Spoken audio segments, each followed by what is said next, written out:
நீங்கள் பார்த்துக் கொண்டிருப்பது உங்கள் விஜய்.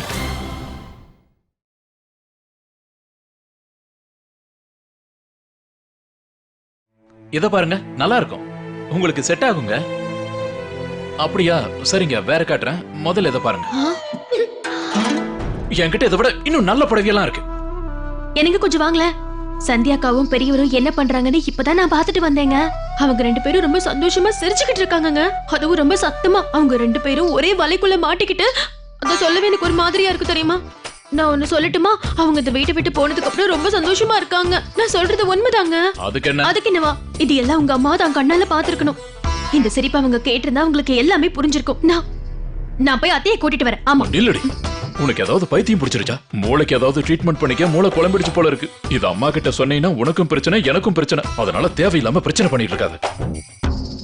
வியாபாரம் நடக்கிற டைம்ல வந்து வீட்டு பிரச்சனையை பத்தி பேசி டைமை வேஸ்ட் பண்ண அப்புறம் அவ்வளவுதான். இருங்க, வந்துட்டேன்.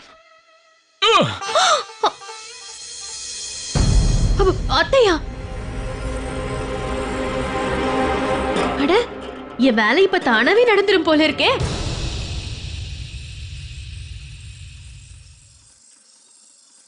அத கொடுமா. இந்தாங்கப்பா, இதுக்கும் போட்டு கொடுங்க.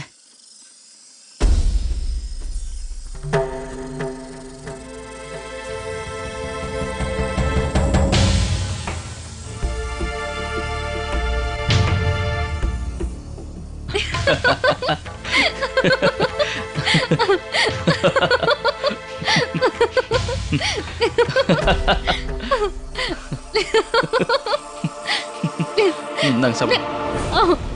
அட என்ன?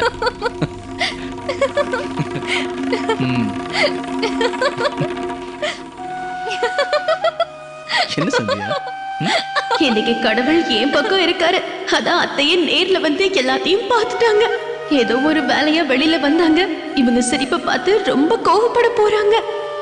இனிமே அத்தவங்க 2 பேரையும் வீட்டுக்கு கூப்பிடவே மாட்டாங்க. இத பாருப்பா, போன தடவை நீ இந்த வேலையை ஒழுங்கா பண்ணலன்னு நினைக்கிறேன். காய்கறிங்க, பழம் எதையும் ஒழுங்கா வெட்ட முடியாம போச்சு.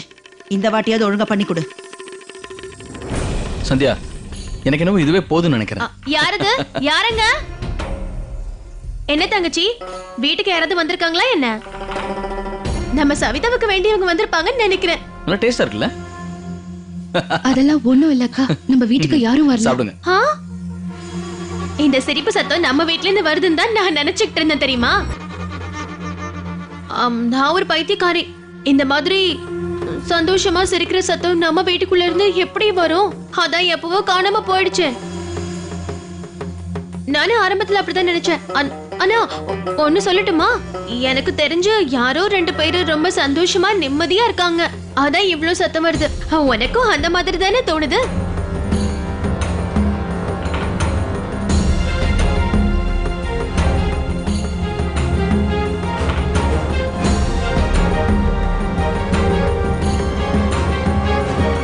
அத கொடுப்பா.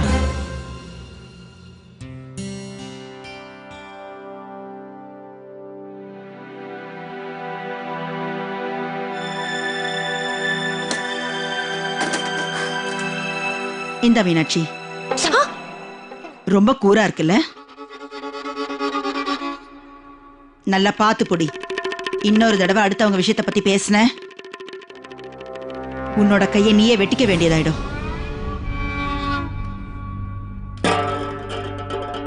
சரி சரி, வாங்க போலாம். என்ன சரோஜா இது? நான் கேள்விப்பட்டதுல உண்மையா?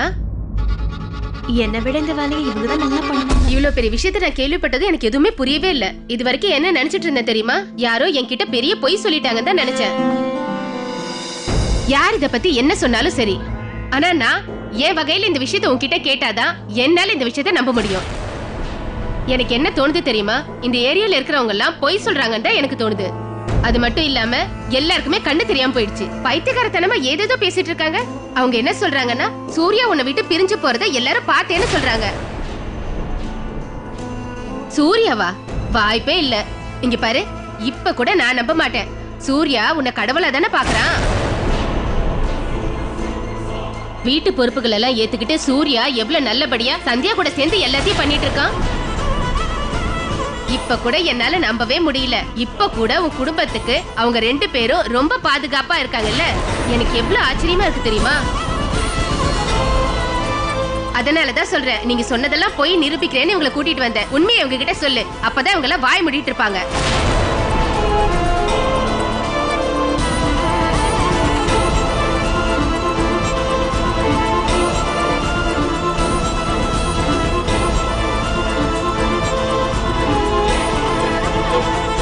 பதில் சொல்லு சரோஜா. இவங்களுக்கு தெரியணும்ல, இவங்க சொல்றதெல்லாம் தப்பு, உண்மை என்னன்னு தெரியணும்ல. இவங்களுக்கு யார் வீட்டை பத்தி பேசுறாங்கன்னு கூடவா தெரியாது? இங்க பாருங்கக்கா, நீங்களும் நல்லா கேட்டுக்கோங்க. இது வரைக்கும் நீங்க நிறைய விஷயம் கேள்விப்பட்டிருப்பீங்க. அதெல்லாமே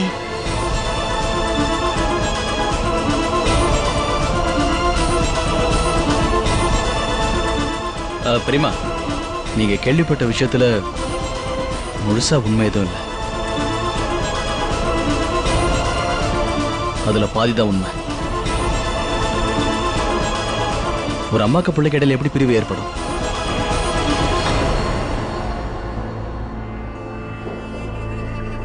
அப்புறம் என்ன?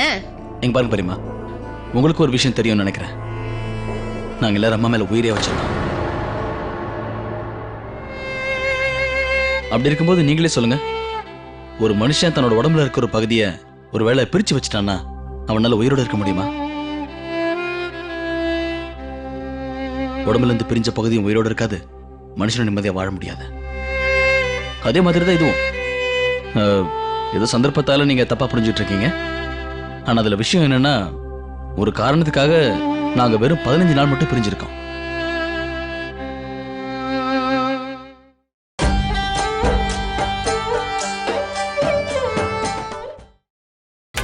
நீங்கள் பார்த்துக் கொண்டிருப்பது உங்கள் விஜய். ஒரு காரணத்துக்காக நாங்க வெறும் 15 நாள் மட்டும் பிரிஞ்சிருக்கோம். இவர் எப்படி இந்த 15 நாள் விஷயத்த உண்மை மாதிரியே சொல்றாரு? ஆனா அத்தையோட முகத்தை பார்க்கும்போது இவங்க அவங்கள 15 நாள்ல திருப்பி கூப்பிடுவாங்கன்னு தெரியலையே. 15 நாளைக்கு மட்டுமா? எதுக்கு? அப்படி என்ன காரணம் இருக்கு சூர்யா? புருஷன் பொண்டாட்டி எதுக்கு தனியா வீடு எடுத்து போய் தங்கியிருக்கீங்க? ஏதாவது முக்கியமான காரணம் இருக்கா என்ன? ஆமாமா, நீ சொல்றதும் உண்மைதாக்கா. எனக்கு என்னவோ இதுக்கு ஒரு முக்கியமான காரணம் இருக்கணும்னு தோணுது. அதனாலதான் 2 பேரும் போய் தனியா தங்கி இருக்காங்க. பெரியவர் நல்லா மாட்டினாரு. ஆமா பெரியமா, அது ரொம்ப முக்கியமான காரணம் தான். உங்களுக்கு கூட தெரிஞ்சிருக்கும்னு நினைக்கிறேன், சந்தியா ஒரு முக்கியமான பரீட்சை எழுத போறாங்க. அந்த பரீட்சைக்காக தயாராகணும். அதுக்காக தான் நாங்க இப்ப தனியா இருக்கோம்.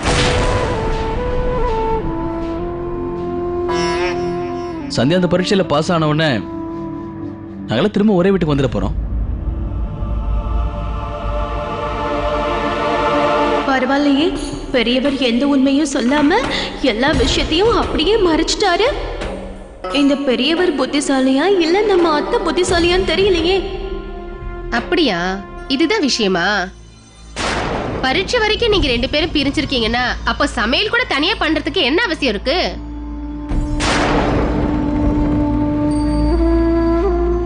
ஒரே வீட்ல வந்து உட்கார்ந்து சேர்ந்து சாப்பிடலாம்ல?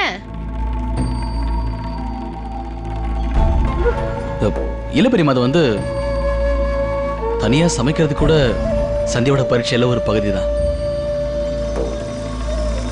உங்க எல்லாருக்கும் நல்லா தெரியும், சந்தியா நாளைக்கே போலீஸ் ஆயிட்டா பெரிய பொறுப்புல ஏத்துக்க வேண்டியிருக்கும். அப்போ அதுக்கு இப்பவே தயாரானதானே முடியும். உங்க குடும்பத்துல இருக்கிறவங்க எல்லாம் ரொம்ப வித்தியாசமா இருக்காங்க. இன்னைக்கு வரைக்கும் அம்மாவும் புள்ளையும் சண்டை போட்டு பிரியறத நாங்க பாத்திருக்கோம். ஒரே நல்லத்துக்காக அண்ணன் தம்பி அடிச்சுக்கிறது கூட பாத்திருக்கோம். ஆனா நீங்க இருக்கீங்களே, குடும்பத்தோட நல்லத்துக்காக பிரியணும்னு நினைக்கிறீங்க. சந்தியா இருக்கால, அவ எங்க போனாலும் ஜெயிச்சுதான் திரும்பி வருவா. கண்டிப்பா இந்த தடவையும் சந்தியா பரீட்சையில நல்ல மார்க்கோட திரும்பி வருவா.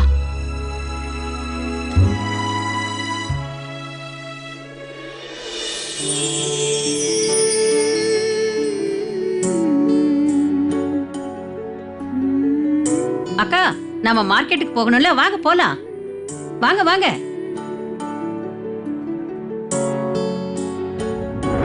15 நாள் 15 நாள் நீ ஏன் திரும்ப திரும்ப சொல்லிட்டு இருக்க? இப்பவும் என்னோட முடிவுல எந்த மாற்றமும் இல்லை. அதுல உறுதியா இருக்கேன். உங்க 2 பேரையும் வீட்டுக்கு வாங்கன்னு நான் என் வாயால கூப்பிட மாட்டேன். சொல்ல போனா 15 நாளைக்கு அப்புறம் நான் எல்லாரையும் கூப்பிட்டு எல்லா விஷயத்தையும் சொல்ல போறேன். நான் பெத்த என் புள்ள சூர்யா என்னை விட்டு பிரிஞ்சு போயிட்டான். அவன் பொண்டாட்டிக்காக தான் இப்படி எல்லாம் பண்ணான்னு சொல்றேன். அப்பதான் இவங்களுக்கும் நம்ம 2 பேரும் கூட மத்தவங்கள மாதிரிங்கிற விஷயம் புரியும்.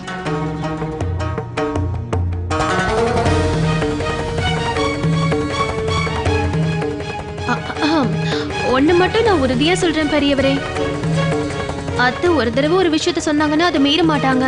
இங்க பாருங்க, இது உங்களுக்கும் ரொம்ப நல்லா தெரியும்ல.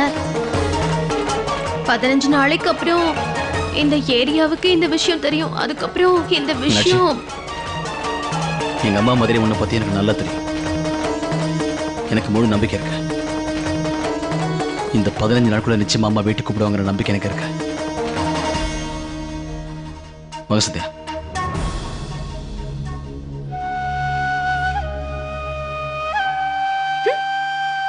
என்ன ஒரு ஆணவம் இருக்கு.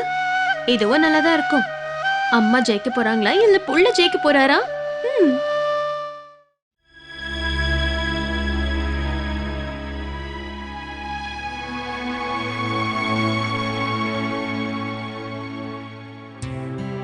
என்ன மீனாட்சி, எனக்கு கொஞ்சம் இஞ்சி டீ கிடைக்குமா? உடம்பு ரொம்ப கலப்பா இருக்கு.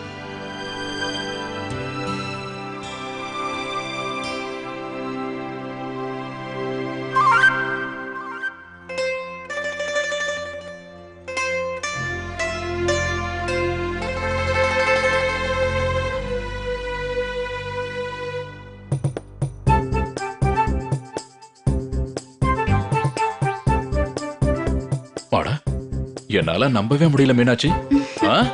டீ கேட்டு முடிக்கல, அதுக்குள்ள கொண்டு வந்துட்ட. வர வர நீ ரொம்ப ஃபாஸ்ட் ஆயிட்ட. தேங்க்யூ.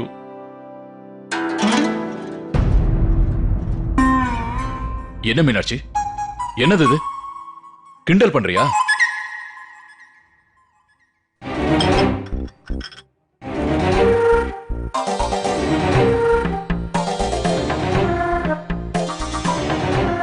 சக்கரை, பருப்பு, நெய், கடலை மாவு, முந்திரி, பிஸ்தா, ஏலக்காய், என்னதெல்லாம்?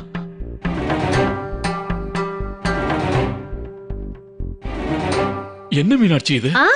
அது அத்தை சில பொருளை வாங்கிட்டு வந்து வச்சிருக்காங்கல்ல, அதோட பில்லு தாங்க இது. சாயந்தரத்துக்கான பணத்தை கொடுக்கணும். 4300 ரூபாய் கொடுக்கணுமா? வீட்ல இனிமே இந்த இஞ்சி போட்ட டீ, ஏலக்காய் போட்ட டீ எல்லாம் கிடைக்காது. அப்படி வேணும்னா இவ்வளவு பணம் கொடுத்தாகணும். என்ன மீனாட்சி, சும்மா என்ன கிண்டல் பண்ணி பாத்துட்டு இருக்கியா? குத்தி காட்டி பேசுறியா? இல்ல குத்தி காட்டிலாம் பேசல. சொல்ல போனா உங்க மூளை எவ்வளவு தூரம் வேலை செய்யுதுன்னு பார்த்தேன். அங்க பாருங்க, உங்க தம்பி மோகன், போய் அவர்கிட்ட பணம் கேளுங்க. பாருங்க, இந்த வீட்ல நீங்க 2 பிள்ளைங்க இருக்கீங்க, வேலை பாக்குறீங்க. ஆனா செலவையெல்லாம் நீங்க மட்டும் ஏத்துக்கணும்னா என்ன அர்த்தம்? பாதி செலவையாவது அவர் ஏத்துக்கிட்டுமே. போங்க, போய் அவர்கிட்ட பேசுங்க. உங்க புள்ள கண்ணனுக்காக நீங்க பணம் சேர்த்து வைக்க மாட்டீங்களா? போய் பேசுங்க. அப்படியா? ஒரு தடவை போய் பேசிதான் பாருங்களேன். போய் சொல்லுங்க. இப்ப அவருக்கும் கல்யாணம் ஆயிடுச்சுல, வீட்டு பொறுப்பெல்லாம் என்னன்னு அவரும் தெரிஞ்சுக்கிட்டோம். போங்க. நீ சொல்றதும் உண்மைன்னு தோணுது. கொஞ்ச நேரமாவது பெரிய அண்ணனோட இடத்துல இருந்து நானும் பேசுறேன். ஏன்னா வீட்டு செலவுல பாதி பணம் கண்டிப்பா இவனும் கொடுத்தாகணும். ஏன்னா நான் மட்டும் சாப்பிடல, இவனும் தானே சாப்பிடுறான்.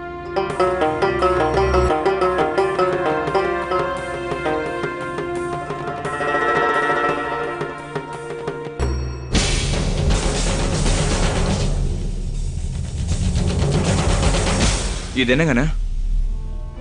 என்னன்னு கேட்ட என்ன அர்த்தம்? அம்மா இன்னைக்கு வீட்டு பொருள் எல்லாம் வாங்கிட்டு வந்தாங்கல்ல, அதுக்கான செலவு பில் இது. எனக்கு இதெல்லாம் வேணாம், நீங்களே வச்சுக்கோங்க. என்ன வச்சுக்க சொன்னா என்ன அர்த்தம் மோகன்? உன்கிட்ட வச்சுக்க சொல்லி ஒண்ணு இதை நான் கொடுக்கல. உன்னோட பங்கு எவ்வளவோ அதை என்கிட்ட கொடுன்னு சொல்றேன். சாயந்தரத்துக்குள்ள பாதி பணத்தை நீ கொடுத்தன்னா மொத்தமா சேர்த்து அம்மா கிட்ட கொடுத்துடலாம். வீட்டு செலவா? பாதி நான் கொடுக்கணுமா? முழுசா நான் தரணுமா? ஆனா அண்ணன் நான் ஏன் கொடுக்கணும்? நான் மட்டும் ஏன் கொடுக்கணும்? ஐயோ மோகன் தம்பி, நீங்க மறந்துட்டீங்க போல இருக்கு. பிரீத்தி இந்த வீட்டுக்கு வந்து இதான் முதல் பண்டிகை. அதனால அத்தை முந்திரி, கோவா, பிஸ்தான்னு நிறைய பொருள்லாம் வாங்கியிருக்காங்க. லட்டுவெல்லாம் செய்வாங்களாம். இத பத்திலாம் என்கிட்டயே சொல்றீங்க? எல்லா வருஷமும் அத்தை இது வாங்குறது தானே. அது மட்டும் இல்லாம இந்த மாதிரி பொருள் வேணும்னு யாரும் கேட்டதே இல்ல. அது மட்டும் இல்லாம இன்னைக்கு வரைக்கும் என்கிட்ட இந்த மாதிரி ஒரு பிள்ளை கொடுத்ததே இல்ல. திரும்ப திரும்ப ஒரு விஷயத்தை நான் உங்ககிட்ட சொல்லிக்கிட்டே இருக்கேன். இருந்தாலும் கடைசி முறையா ஒரு தடவை சொல்றேன், கேட்டுக்க. இந்த வீட்டு செலவையெல்லாம் இதுக்கு முன்னாடி பார்த்துட்டு இருந்தது சூர்யாண்ண. இப்ப சூர்யாண்ண இந்த வீட்டுல இல்ல. நாம 2 பேரும் மட்டும்தான் இப்ப இருக்கோம். ஒண்ணு நீ, அப்புறம் நான். பெரியனங்கிற முறையில பெரிய பில் எனக்கு, சின்னவங்கிற முறையில சின்ன பில் உனக்கு. அதனால 2 பேரும் பாதி பாதி கொடுக்கலாம். அண்ணே, சூர்யா அண்ணன் இந்த வீட்டை விட்டுட்டு போயிருக்காரு. வீட்டு கடையை ஒண்ணும் விட்டுட்டு போலல. இந்த வீட்டுக்கு பணம் வரதே அந்த கடை மூலமா தான். அது உங்களுக்கு தெரியல. இனிமேலும் அப்படிதான் நடக்க போகுது. அது மட்டும் இல்ல, நைட்டே கடை மூடினதுக்கு அப்புறம் அண்ணன் வந்து நைட்டு அம்மா கிட்ட கணக்கு சொல்லுவாரு. அதனால நீங்க ஒண்ணு பண்ணுங்க அண்ணே, இது ரொம்ப சின்ன கணக்கு தானே. சூரியனை கொடுத்துருப்பாரு. நீங்க தேவையில்லாம டென்ஷன் ஆகுறீங்க. என்ன பொறுத்த வரைக்கும் நீ சொல்றதும் சரின்னு தான் நினைக்கிறேன்ல. சூர்யாண்ண வருவாரு, வந்து எந்த பணத்தையும் கொடுத்துட்டு போவாரு. அப்புறம் என்ன பிரச்சனை? அம்மா செலவுக்கும் பணத்தை அதுல இருந்து எடுத்துப்பாங்க. விக்ரமனே, இங்க பாருங்க, தேவையில்லாம இதெல்லாம் தலையில போட்டுக்காதீங்க ப்ளீஸ். இத வச்சுக்கோங்க. இங்க பாருங்க தம்பி, வீட்டு குறியில ஓட்ட விழுந்தா எப்ப மழை வரும் அப்ப பாத்துக்கலாம்னு இருக்க மாட்டாங்க. அவங்க 2 பேரும் தனியா ஒரு வீட்டுக்கு போயிட்டாங்க. இனிமே அவங்க அத்தைக்கு கணக்கு சொல்ல வருவாங்களோ மாட்டாங்களோ அந்த விஷயம் எதுவும் நமக்கு தெரியாது. அதனால நானே சொல்றேன், அத்தை உங்க 2 பேர்கிட்டயும் வந்து சொல்றதுக்கு முன்னாடி நீங்களே புரிஞ்சுக்கோங்க. நீங்க 2 பேரும் இந்த விஷயத்தை பத்தி பேசுங்க. இனிமே நீங்க 2 பேரும் தான் இந்த வீட்டு செலவை பார்த்துக்கிட்டே ஆகணும்.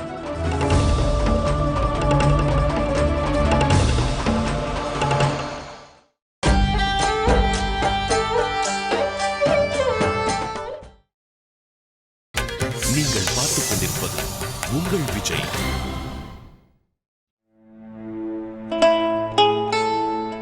நான் பாவக்காய் பொரியல ரொம்ப நல்லா பண்ணணும்னு முயற்சி பண்ண தெரியுமா? அத்தை செய்யற மாதிரியே. ஆனா வீட்ல பண்ற மாதிரி அவ்வளவு ருசியா வரவே இல்லை. பாவக்காயோட அந்த கசப்பு போகவே இல்லை. இல்ல சாப்பாடு நல்லா இருந்தது சந்தியா. நான் ஒரு விஷயம் சொல்லட்டுமா?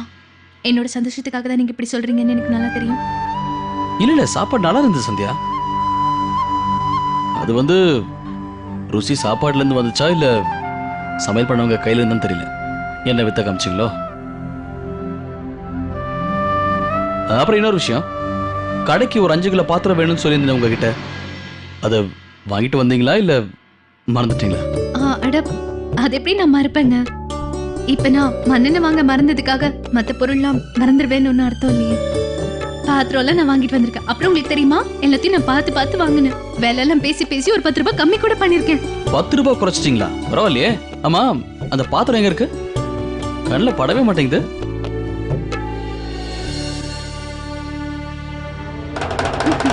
இது பாருங்க, சரியா 5 கிலோ இருக்கு. 10 கிராம் அதிகமாவும் இல்ல, 10 கிராம் கம்மியாவும் இல்ல. சரி 5 கிலோ எடை. நீங்க இந்த மாதிரி தானே கேட்டீங்க? ஏன் சத்யா, நான் உங்ககிட்ட 5 கிலோ பாத்திரம் தானே கேட்டேன். ஆமாங்க, இது 5 கிலோ எடை தான். உங்களுக்கு தெரியுமா, 7-8 பாத்திரத்தை எடை போட்டு பார்த்ததுக்கு அப்புறமா தான் சரியா 5 கிலோ எடை இருக்கிற இந்த பாத்திரம் எனக்கு கிடைச்சது. இது கரெக்டா 5 கிலோ தாங்க. இந்த பாத்திரத்தை நீங்க எடை போட்டு வாங்கிட்டு வந்திருக்கீங்க. ஆமாங்க, இதுல என்ன சந்தேகம் உங்களுக்கு? இத கரெக்டா எடை போடலன்னா 5 கிலோவே இல்லையான்னு எப்படி தெரியும் உங்களுக்கு? அது சரி.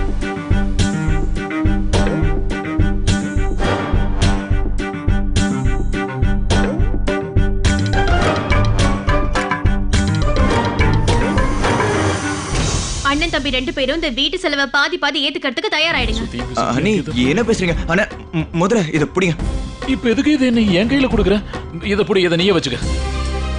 அண்ணா நீங்க தானே பெரியவரு, நான் சொல்றது கேளுங்க. இத புடிங்க. இது உங்ககிட்ட. ஐயோ, அட கடவுளே, இது கிழிச்சிட்டீங்களா? அத்தைக்கு தெரிஞ்சா என்ன கொன்னே போட்டுருவாங்க. உங்க 2 பேர்கிட்டயுமே பணம்.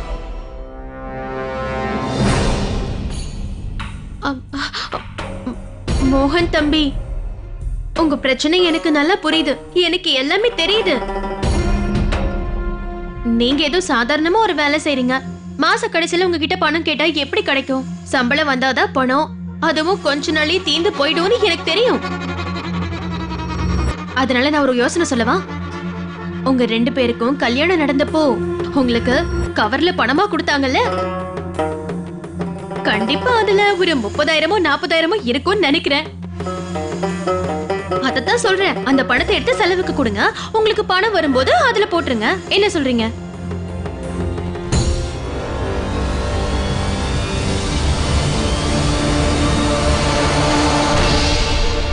என்னாச்சு? அந்த அந்த பணம் உங்க 2 பேர்கிட்ட தானே இருக்கு. அட, உங்களுக்கு தானே நான் இவ்ளோ பெரிய யோசனையை சொல்றேன். என்னங்க, நான் ரொம்ப புத்திசாலி தானே? ரொம்ப நல்ல விஷயம். எனக்கு மனைவியா இருக்கிறதுக்காக இந்த ஒரு வேலையாவது பண்ணி தொலை. ஆ, ஐ அம் proud of you.